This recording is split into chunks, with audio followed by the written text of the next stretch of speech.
Hey guys, welcome to this week's version of Teddy's Teaching Tuesday, and today we're going to be talking about your first powerlifting meet and what to expect, and I'm also going to talk about my personal experience and how that may help you in your first competition. So let's get to it. So personally, I've been in and out of powerlifting from high school up until now. So when I did it in high school, there were unsanctioned meets where it was typically football teams getting together and trying to lift as much weight as possible to kind of test their progress. So my junior and senior year, they called it the state meet. Again, it was unsanctioned, but I won first place within my weight class. So junior year was 155, and then senior year was 165. So if you ever go to a sanctioned meet, the weight classes have a bigger discrepancy. So it'd go from 165 all the way to 185. So, but again, with these unsanctioned meets, I still was able to deadlift 450 pounds, and I bench pressed 290 as a senior in high school at a body weight of 165.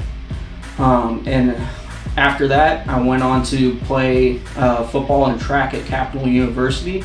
I still continued resistance training for my sports, but nothing competitive. And once I graduated from Capital, I ended up working for Matt Winning at Winning Strength, where not only did I kind of work out to for my own lifting, but I also got to train with him while he was breaking his world records in the squat.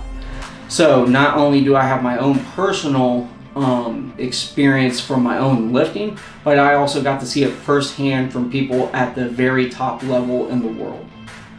So with that being said, let's go on to what you need to be concerned with your first meet and how to progress from there. So the first thing that is going to happen with powerlifting meet after you register and everything is the weigh-ins. Okay, so every federation is a little bit different, and they have a different set of rules. So in order to prepare people for that at our gym, we're having a local mock meet to kind of introduce people to the sport. So we're not going to have as many stringent rules, but they are important to consider. So the first thing is you gotta have a list of equipment where you have a singlet, if you're going to use wrist wraps, knee sleeves, a belt, all that has to be approved within the federation, and every federation has a slightly different set of rules. So the best way to do that is just go to their website and just kind of check what goes, what is allowed and what isn't. And then when you go in for weigh-in day, you can always ask the judges and see if they will look at your and inspect your gear to see if it works. So once you get through that, you gotta weigh in. So depending on the federation, they have certain weight classes, but you can only be at that weight or below it. You cannot be over the specified weight class. Now me personally, for the myself, and then also the people I train, unless you are competing at a national level or record level, don't worry about the weight class, okay? So I've seen so many people that try to cut down so much weight so they can be in a lesser weight class, and they end up getting disappointed and do way worse than they really should do because they're so deprived of energy and they're so focused on getting in that weight class. So that's where I kind of preach to people is this should be a sport of you versus you, okay? So what I mean by that is every time you go to a meet, which I only recommend 1 to 2 times a year, you should be trying to do better than you did the last time, and that's it. So if you are heavier, that's something to consider, but realistically, at the end of the day, what are you doing it for? Are you doing it for self-fulfillment, or are you doing it for a trophy? So once the weigh-ins are done, I'm going to get into the nitty-gritty of the actual competition itself.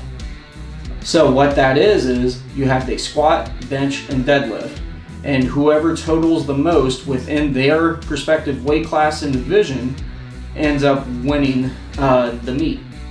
So, and then also you'll have best lifter categories, which usually goes by something called DOTS or Wilks, where they take a formula based on your age, male, female, and the weight you lifted and body weight it spits out a score.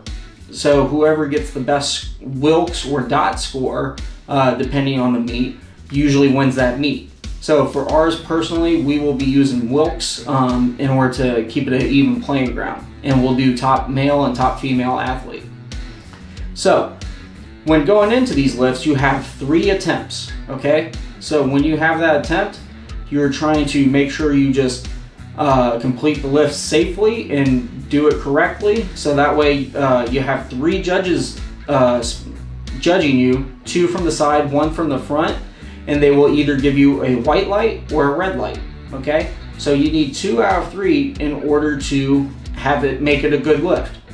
So at my meet, the mock meet we're doing, we're going to be very loose about it because again, we want to introduce people to the sport and not get discouraged about it, okay? So what we will do is, even though it'll be a good lift, we'll take you off to the side and go, look, you didn't hit depth on this, you didn't wait for a rack command. Those are things that would get you a red light within the meet, okay? So before you go, that's going to be the same for all 3 lifts, squat, bench, and deadlift. You get 3 attempts, okay? So going into those lifts, this is the biggest mistake I see people make, and here's how I coach it to people I work with. So the first attempt, okay, should always be your last warm-up set, okay? So for the people I train, that is about 92% of their max. So realistically, you should be able to be sick or not feeling well and get that first lift in. So the reason we do that is, once you put in your first attempt, you cannot ask for a lighter weight, okay? So once you attempt it, and let's say you fail it, you cannot go down in weight. So it just makes sense to go for a weight that's really easy, so that way you get a number on the board, okay? And then for the second attempt, I would do right under or right at your best ever in a competition, depending on how you're feeling.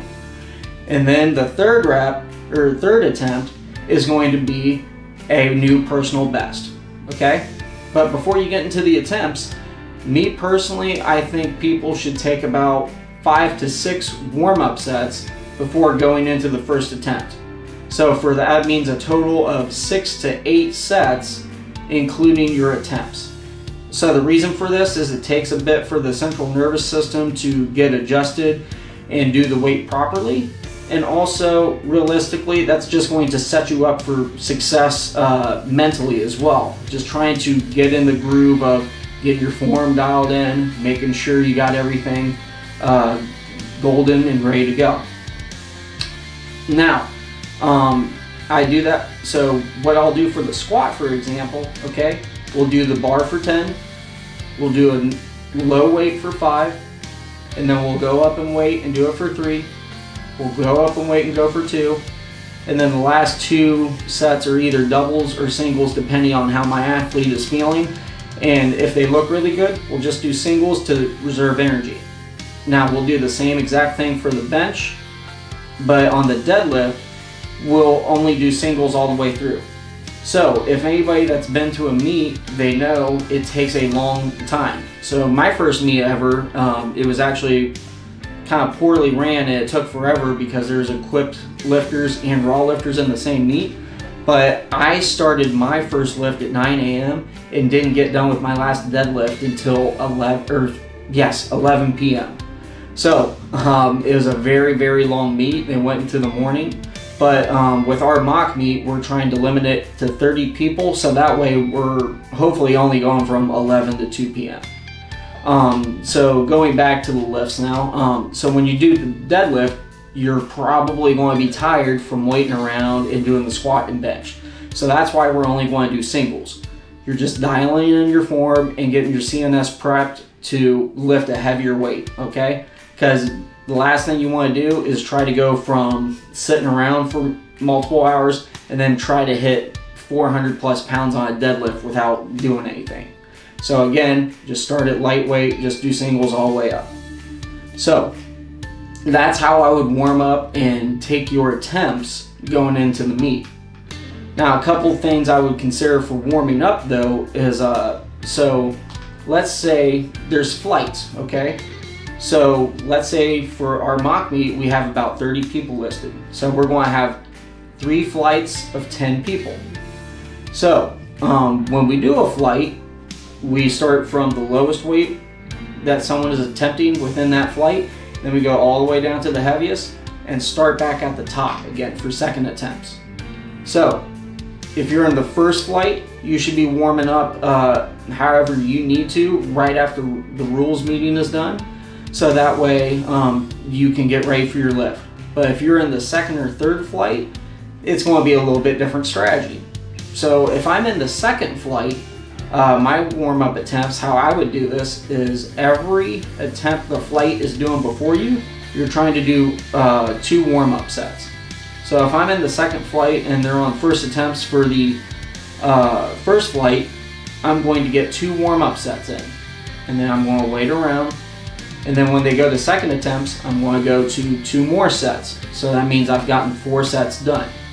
Then by the time they get to the third attempts, I'm going to try to get 1 or 2 more warm-up sets in, so that way as the first flight is ending, I'm going to be prepped and ready to go as soon as they start that second flight.